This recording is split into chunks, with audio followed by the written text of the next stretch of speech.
எலெக்ஷன்லாம் முடிஞ்சு சமீபத்தில் திரு சீமான் அவர்களோட ஒரு மேடை பேச்சு கேட்க நேர்ந்ததுங்க. தண்ணி கிடைக்காது, சோறு கிடைக்காது, வேலை கிடைக்காது.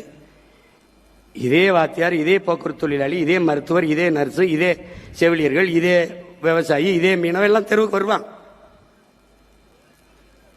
வரும்போது என்னை தேடுவான். நான் அந்த கடை சீட்டு கொடுத்துருக்கான் ஒரு ஆண்டுக்கு. ஏதாவது வேற நாட்டில் போய் படுத்துக்கிடுவேன்.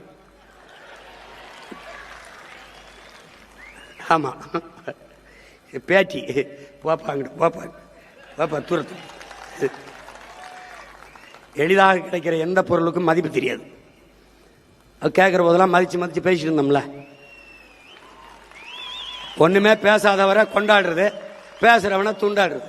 அவரை அப்படிதாங்க பேசிட்டு பாருங்க. எப்படி நீ யூடியூப்ல தான் பார்த்தோம்.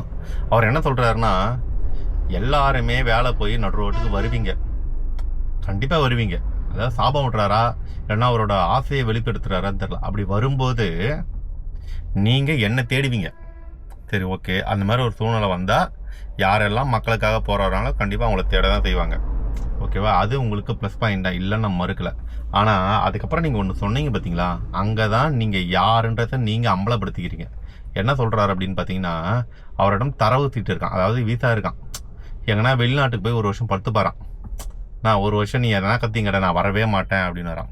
இது எப்படின்னா, மக்களை நான் பழி வாங்குவேன், நீ என்னை தேடும் போது நான் உனக்காக எந்த வேலையும் செய்ய மாட்டேன், நான் உன்னை பழி வாங்குவேன் அப்படின்ற ஒரு மைண்ட் செட். இது என்ன மாதிரியான ஒரு கொடூரமான மைண்ட் செட் அப்படின்றத பார்த்துங்க. ஸோ அவர் போய் படுத்து பாறான். பத்திரிகார் இப்படே போடா, வேலையை பார்த்து போடா அப்படின்னு தட்டி விட்டுரு வரான். புரியுதுங்களா? அதாவது ஒரு தலைவன் எப்படி இருக்கக்கூடாதற்கு இது ஒரு மிக சிறந்த உதாரணம். ஓகேவா? அதாவது வன்மத்தை கொட்டியிருக்காரு. இந்த வீடியோவை நீங்கள் பார்த்தீங்க அப்படின்னா உங்களுடைய கருத்து என்னன்னு கீழே